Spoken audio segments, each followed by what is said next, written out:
DICE and EA have released a video showing us what they've been working on the last few months while we prep for Season 1 for Battlefield 2042. Now, I know I've not done much Battlefield on the channel, but if you follow me on Twitter the whole month of November 2021 and most of December 2021, basically every tweet was me talking about how incompetent DICE is and just pure hatred for Battlefield 2042, because Battlefield is one of my favorite first-person shooter franchises along with Halo. It hurts to see DICE just completely fumble the bag back to back, actually, because I don't like Battlefield 5 either. I'm going to react to this video. We're going to discuss it as we go along, and hopefully we can come out of this with a more positive manner. This is coming from a longtime fan of the series and someone who wants to see the game succeed. Remember that before we get into this, because I don't know what to expect, so this may turn negative. Just want you to know all my negativity comes from a place of passion, I promise. Let's just hope this is better. All right, let's get into it.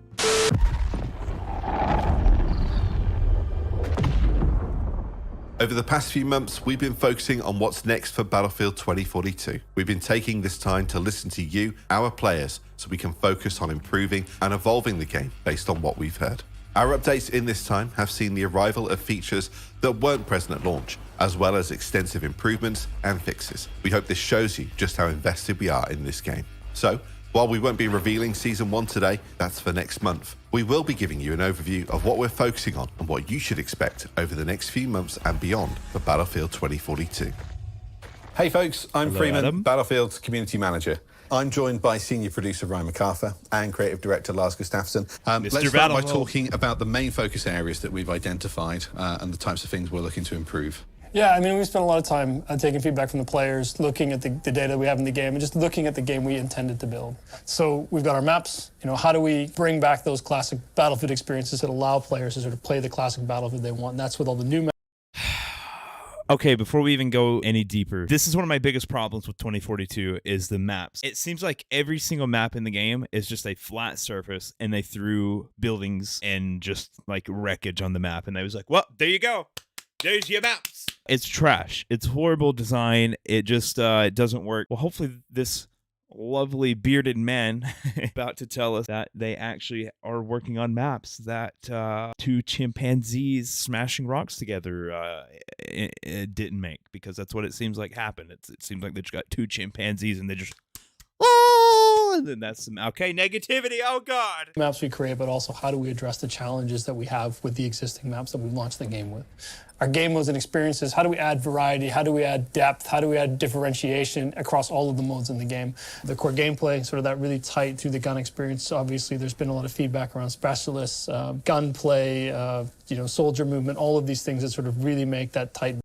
Only thing that I ask about the gunplay aspect is fix mouse input. I've never played an FPS with bugged mouse input like Battlefield 2042. It blows my mind. Whoa. Battlefield experience that our players love.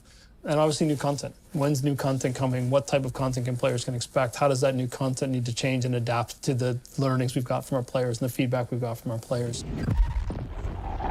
Ryan, let's start with this first section of maps. What are the changes that players can expect to see?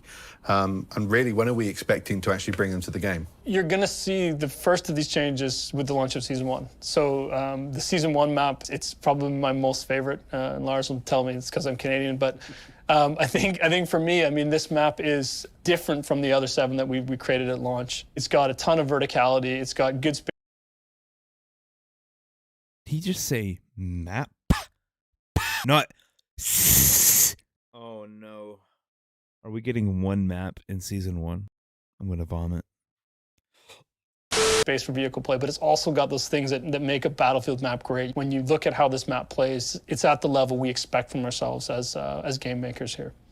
You know, on every map we make forward, moving forward with beyond Season 1, we start to apply these new standards we've set. But also the team has done a real deep dive into the maps we created for launch. Kaleidoscope is the first one we're going to see. So late in Season 1, you're going to see a reintroduction of Kaleidoscope that sort of has, the things that we see our players really craving at the moment. Let's take a look at that and have a look at some of the changes. On Kaleidoscope, we've revised areas across the entire level, adding more cover, creating new flag positions, and improving the flow across the whole map. Cover and terrain has been raised, and new forward operating bases have been added to increase close quarters combat. Not only that, but we've made sure more of the new assets that we've used on this. Oh, okay, this is good. This is good. It's less open. Okay. Map benefit from increased destruction, helping to change the battlefield more drastically throughout the rounds. Let me show you around the changes. But here's my problem, though. Yeah, they've added more cover, and that's great. That's what we want. But, like, still, it doesn't change the layout of the map. Like, the map's layouts, in my opinion, are trash. So, okay. We've made. In the park, we've installed a forward operating base, heavily. Okay, this is good. This is good. Let me keep watching before I talk trash. I like this. Fortified, this is great to defend and a challenge to attack. At the data center, we've increased the number of defense points, ensuring that when you're fighting here, you're fighting for every inch. Each entrance is now better protected, and we've helped to improve line of sight breaks throughout the area. At the tower, you'll find the second command and control base. In Breakthrough, this is a crucial flag with a much clearer front line and more cover for attackers to use in their advance. Over at the park, we've ripped out the walkways and created more cover.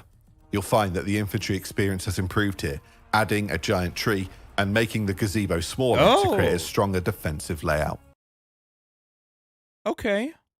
Yeah. That's not bad. It's not bad. And now, while a little earlier in the process, let's take a look at Renewal and how it is that'll play when it arrives in Season 2. Like with Kaleidoscope, the whole map has been reviewed with the intent set on improving the infantry and CQC experience. Flags are much closer, with out-of-the-way sectors cut entirely from the battlefield to improve the flow of combat. There's all new assets deployed across the map with improved destruction and much more of a battlefield feeling than we had at launch. Over at the solar station, we've revised the area to include much more cover, huge concrete barriers, sandbag walls, and I like this. This looks good. It's crazy what a little added cover can do to a map. I still think the initial layout of the maps are subpar compared to past Battlefield maps. But this, we'll see. We'll see how it plays out. shipping containers, saving the warehouses as the best place to take shelter from the aerial assault. Out in the desert, we've reworked the terrain to help create clear paths for infantry and vehicles. There's improved line of sight blockers that let you move with more purpose between the flags and help to better direct the action into clearer front lines. The battery farm has been simplified, reducing the number of possible angles of attack and increasing cover where it's needed most. Up ahead at the checkpoint, we've fortified the farm side, allowing attackers to move more strategically in their advance, with vehicles providing your best method of attack. Just watch out for the traps defenders will place in wait. At the Senesco building, expect a lot more fortification and cover that will need an overwhelming display of force to assault. The interiors have been reworked with new storage areas that give plenty of cover for defenders and improve the close quarters combat action once you get inside. Corridors are full of more line of sight blockers, making them viable defense. Oh, this is good. This is a good change. I always hated this hallway because, I mean, it's just so open. Like, look at the before. Once you get inside. Corridors are like, look at that. What were they thinking when they made this map? You know, like, especially with 128 players and this is what they came up with. That's like, okay, keep the negativity down. full of more line of sight blockers, making them viable defense points, including new lines of sandbags across the windows. We're hard at work on more improvements to Renewal, and we'll have more to show about the changes we're making here when these updates land in Season 2. Season 2, no one's going to be playing the game. Are you crazy, Adam? Let's talk about our next big focus, which is game modes and experience. What are the types of changes we're looking to bring here? It's two key things. One of them is about, variety and depth of what you play. And the other part is more around the available options to give you a better understanding of what you're getting yourself into. And in order to get this, experience the best possible, we've decided to kind of unshackle ourselves from the 128 players mantra that we had for this game. 128 players will still be there, and it's great for some modes, but not everywhere. So we will redirect our focus. I wish you would have figured that out before the game came out. Like, I hate the fact that they marketed the game around 128 players, and then they released the game, and it ends up not being great. And then they're like, well, maybe that wasn't so good. Like, who does your internal testing? Whoever you have testing the game, get them out. Get me in there. I would have told you this back in March of last year, okay? Oh! Focus build for fun, for freedom, for creativity at all points. That being the case, then, talk to me some more about the types of changes that we're going to be bringing specifically. Let's start with all-out warfare, and let's talk about Conquest. What improvements are we looking to bring here to the game mode? So for all-out warfare and Conquest, 128 players is definitely a thing. Worth saying is that for the coming maps, we will scale them down compared to the launch maps to give much more focus in the experience. This might mean that, you know, there will be fewer sectors, we have maybe fewer capture points. But ultimately, we want to ensure that your Conquest experience have kind of intense combat areas. And above all, for me, is those times when you feel that you're getting shot at from all directions by the enemy to help you get in control. And we can do this through design.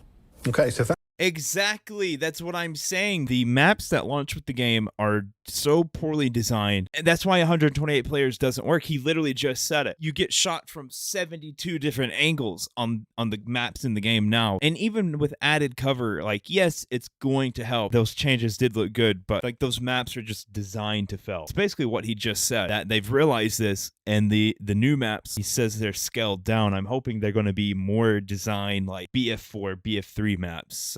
We'll see. That's going to be Conquest. What about Breakthrough? What changes are we making here? I love Breakthrough, I've always done, and it's that immersive frontline experience. And in the light of the 128-player discussion here, in order... I'm going to stop you there real quick. I like Breakthrough as well, but can we please get Rush in the game permanently? Stop putting it in Portal like once a week, every other week. Why can't we have an all-out warfare Rush playlist? They did the same thing with Battlefield 5. Like, Rush would appear for a week and then disappear. And before you say, well, you can make a Rush server in Portal, no one plays Portal. Have you checked Portal recently? There are no Rush servers. So please, Battlefield, give us Rush. To retain, you know, the promise that it comes with of outsmarting your opponents, we have taken an active decision now to move permanently to 64 players to gain a better gameplay experience. Yeah, Breakthrough, let's 64 focus on players. fun. That's a good thing. Focus on capturing what it's all about and enabling our players on the battlefield. You know, we can take all of the knowledge we have in this house when it comes to Battlefield 1, Battlefield 5 in building Breakthrough in great ways for 64 players. Let's talk a little bit about Hazard Zone. What's our future here? I'm the first to acknowledge, you know, high hopes. We set out on a path, but we haven't gained the traction we wanted with this mode. You can still find it in the mode selection screen. But for the maps that are coming in the seasons, we want to put it as a focus. When we look at where our players are today, it means that we can pour our love and resources into the all-out warfare experience, where we can focus on additional tools for even more fun. So basically, they are stopping support for Hazard Zone. I actually did see that before I started reacting to this video. I saw it on Twitter. From what I understand, Hazard Zone's not going to get any updates anymore. The only thing they're going to update is, you know, the servers, like if the servers start acting up or whatnot. But no future maps or anything is coming to Hazard Zone. So it's dead. So we've covered our plans for maps, we've covered our plans for game modes and experiences. Next, we want to talk about core gameplay. And there's a lot to unpack here, so do stick with us. Obviously, there's a big change on a big area that we want to address today, and that's specialists.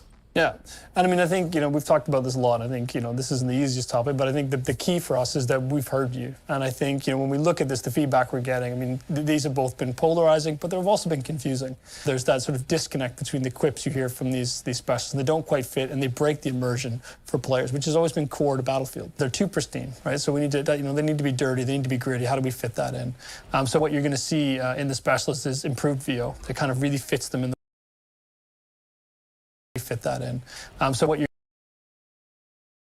They really like spent time doing this. Like, does it really matter though? I feel like this is wasted development time. I mean, this probably, I couldn't imagine this was a lot of work, but still, it's like you're going to see in the specialists is improved VO that kind of really. I mean, yeah, okay. Fits them in the world. Body postures to sort of make them sort of fit in that Battlefield character that we're trying to create. You know, when it comes to we're bringing these changes and improvements to the gameplay side of our specialists, I mean, this is something the team is still very focused on. We're just not yet in a space where we can share the final plan. You know, as we shared earlier. They said like 2-3 weeks ago, oh, we've got news on specialists very soon.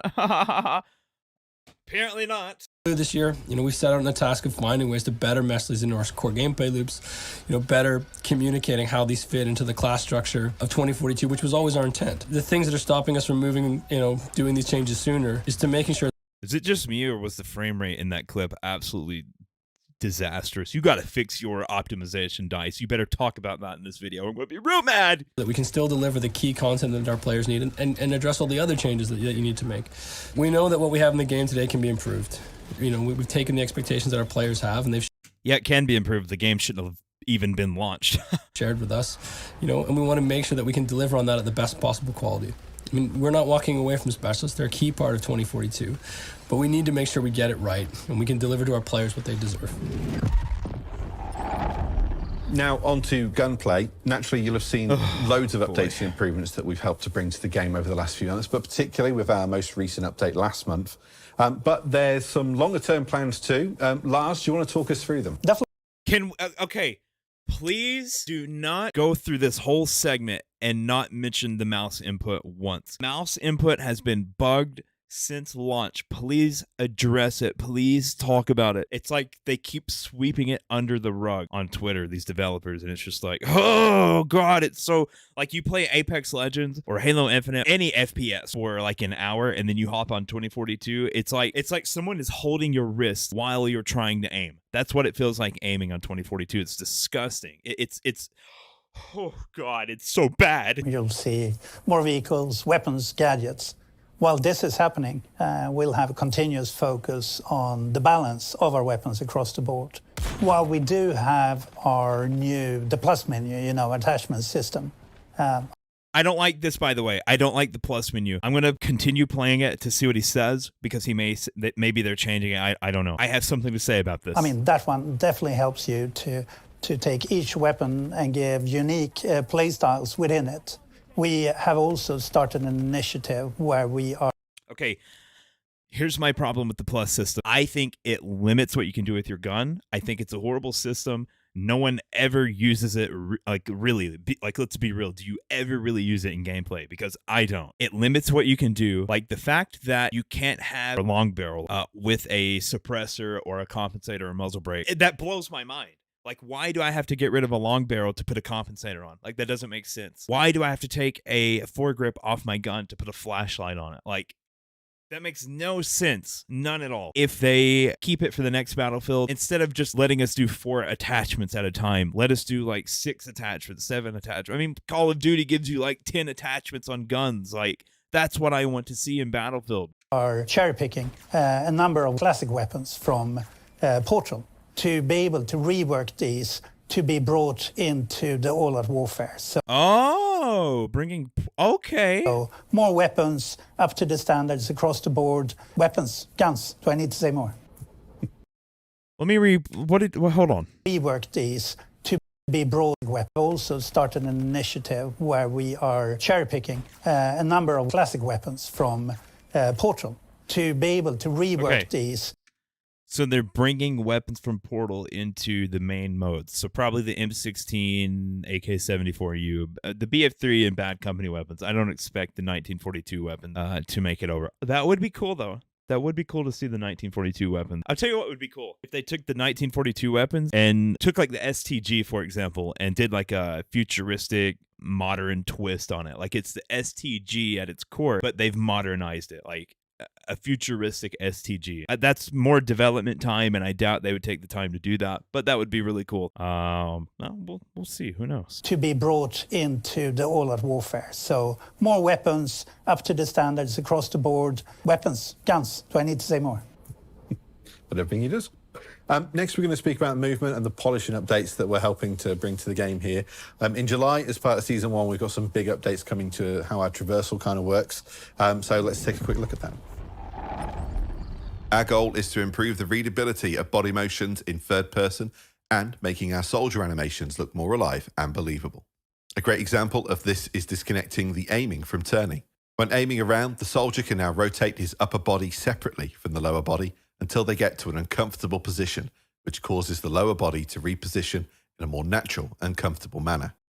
Wait, I'll be honest, I never really paid attention to this in 2042. I can't believe that that's how the game has been. How did this game launch? Like, who approved of this game to publicly be released? Another example of this includes several improvements to changing directions when either running around or sprinting. That looks really good. That's an improvement. Portions of the body can now lean towards the direction of the movement, which makes for nicer looking animations, as well as more natural and predictable movements. We're looking forward to showing more of what we have in store in the future updates. Playing together and staying easily with squads is, of course, vital to anyone playing Battlefield. And so getting team play where it needs to be, that is something that we're working on. What have we got planned, Ryan? The team is looking quite heavily at how we can pull those things together. How do I make building a squad easier? How do I make sure I can find my friends and play with, be that on the same platform or cross-platform? You'll start to see the first pass in Season 1 with some of the UI improvements, and those are going to continue as we try and make the UI more understandable, more accessible for both finding modes, finding players, and staying together. Okay, our next topic.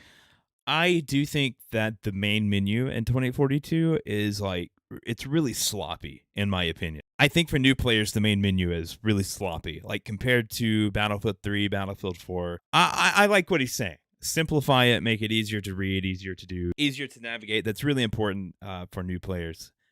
So that's good. It's a good change. Yeah. Topic then is something we know we need to talk to you guys about, and that's performance. I appreciate we're going to be speaking pretty directly to our PC players here today. Oh, please tell me you're going to talk about mouse input in this, because I count that as part of performance, but let's hear it. Let's hear it, Adam. But since launch, this has been a pretty big focus for our technology teams. We know performance has been an issue for many of our players. It has. With the game dropping below our own expectations and certainly your expectations when it comes to playing the game on recommended and high-spec machines. Ryan, do you want to speak a bit more to this? Well, I wish this was something that you could just fix a thing and we're good and we're done, and it's just unfortunately this is going to be that ongoing battle that we have. But the good thing is this team is committed to it, and the great thing is we see with 0.4 we've started to see some of those big CPU spikes. We made a big dent in those. We're seeing better latency, trigger responsiveness is getting back to where they expect it to be, and we're seeing an improvement in frame rate, and we're going to keep pushing and get more of that sorted as we head into Season 1 as well. Basically all they said was, yeah, we're working on it. I was expecting a breakdown of what's going to happen, what they're doing. I don't even understand how 2042's performance is the way it is. What happened from BF5 to 2042? I can run BF1 240 frames solid, no problem. I can run BF5 144 frames, or at least close to it. BF5 also is kind of trash as far as optimization goes, but it never was a big issue running that game at a good frame rate, is what I'm saying. 2042 comes out and it's it just doesn't work. What happened? What happened from BF5 to 2042? In my opinion, I think 2042 graphically looks worse than Battlefield 5 and Battlefield 1. I don't know why it runs so poorly, because it doesn't look the way it runs. Hopefully these optimization fixes get rolled out soon. I know game development is not easy. I know it's not. The game came out in November. Did you guys not test this game? It's they act like the performance issues were just a big surprise, and they was oh, well, we didn't know that. It's do you not test your game? Finally then, to cover our upcoming content, Lars, where are we at with that? Next month, with the launch of Season 1, it really is going to mark, the start of a year of delivery. 4 seasons, 4 new specialists, new exotic locations. 4 specialists, 4 battle passes, new locations, new weekly missions, new weekly rotations, new in-game store items. Of course, you got to make that money. I doubt we will get a 5th season. I don't expect it, because they didn't promise it. The fact that they're even going to go through with this blows my mind. Honestly, I thought that they would drop 1 season and just move on from the game, because it's been such a failure. Listen, if DICE can come together and actually bring this game back and make it a good Battlefield game and not abandon the game, then hey, great. And I will praise them for that. But until then, they got a lot to prove.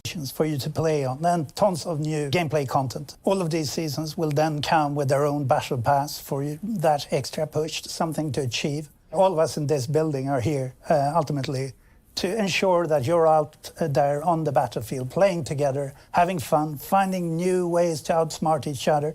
And in order to do that and keep you going, we are committing to more weekly missions, to new featured experiences, to new community spotlights, more to keep us all happy and going on the battlefield.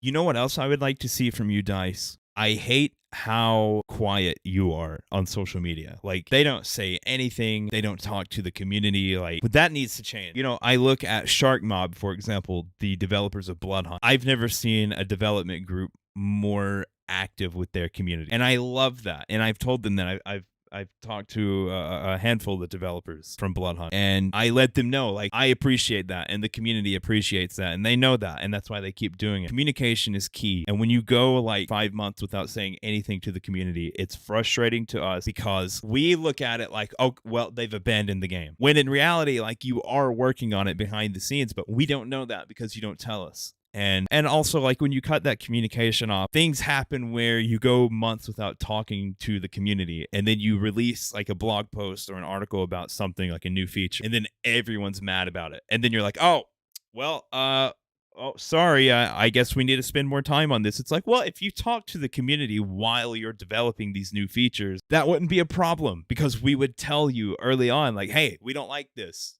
Do something different. I don't know. DICE is really bad with communication. They're really bad. I think they really need to up their communication. Now, we'll keep updating you on our areas of focus throughout the year, and you'll hear again from me next month when we come back to talk about the new season with members of the Battlefield team. But before we go, we want to hear from Ryan one last time, because I know you wanted to talk to the players directly.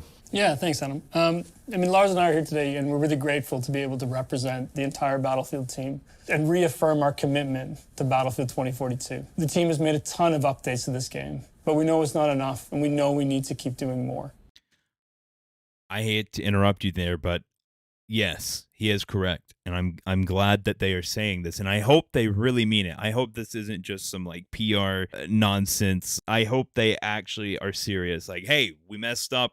We know it's not enough. We know it's not good enough, and we're going to fix it. I talk really negatively about this game and about DICE, but again, it comes from a place of passion. Like, I want this game to succeed. I want DICE to do well. So on behalf of the team at Ripple Effect, EA Gothenburg, our new studio in Seattle, DICE, and all of the Battlefielders across EA, we just want you to know that we are here. So thank you for sticking with us. And to steal a line from my good friend Lars here, we'll see you on the battlefield. For more, head over to the Battlefield website, and we'll see you next time, folks. Bye-bye. They didn't talk about Portal. That's really concerning. I think Portal as a concept is amazing. I think it's one of the best things to come to Battlefield, and I'm worried that they are going to stop supporting it. The fact that they are looking at putting Portal weapons in the main game modes tells me a couple things. One, they're using that as a cop-out of saying, hey, we got new weapons, and maybe they're going to stop supporting Portal. I hate they didn't talk about mouse input. It really seems like that they are ignoring the issue at this point, which is very frustrating. And again, you know, maybe it seems like maybe they're going to kill off Portal. It's hard to believe that we're getting a new season, all this content, and we're only getting one all-out warfare map and no Portal maps. And who knows, maybe when the Season 1 patch notes come out, maybe there will be a Portal map. I don't know. I just feel like they would have talked about it. But map changes look good, and I am looking forward to seeing Portal weapons in the main mode. I just hope they don't use that as a cop-out as new weapons, because I would like to see new original weapons that fit the theme of 2042. Hopefully they can turn this game around. They got a lot of work ahead of them. And I don't know if Season 1's going to be enough. We'll see. That's going to do it for me, though. Hopefully you enjoyed. And if you like this kind of video, maybe we'll do it again whenever they give us an update. So, yeah. We'll see what happens.